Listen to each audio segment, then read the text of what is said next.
enough, we've got 4 changes. They've had 5 days preparation for this in between the last game against Chennai. Amrinder stays in goals. There's 2 changes to the back 4. In the right back area comes Rakip. Mentab goes in the middle of the 2 with Ratada 4. Borges and Jahud, as obvious. This is the change. Up front, you've got Sai Goddard, Ogbechi and Bipin.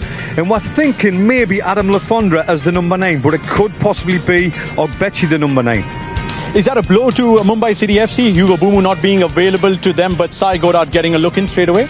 Well, I think with any team, if Bumu was missing, you'd say it's a blow. But when you've got this man who can come in and fill in for you, one of the all-time top scorers in the league, one man who's a top scorer at 2 different clubs and current top scorer at 2 different clubs in the Hero ISL. So that's not a bad man to come into the squad.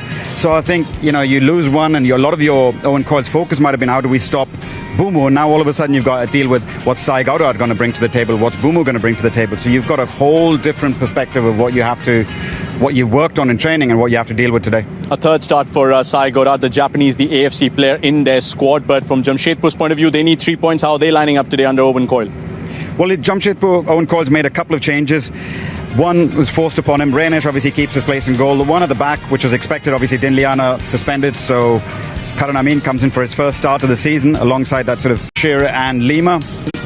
Jackie's now come back in for a start alongside Valskis and William.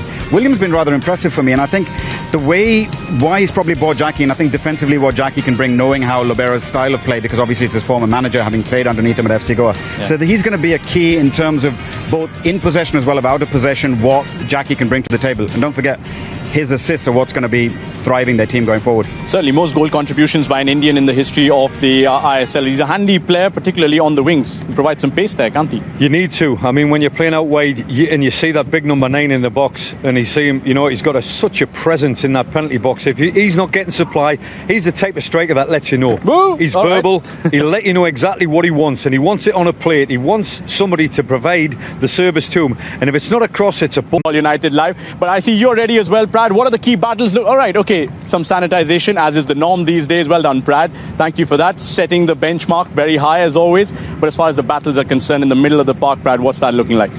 Well, I think you can look at this is how they've given us the lineups of how they're going to match up. And for me, I think the key battles in this, if we just take the names off of it, I think the likes of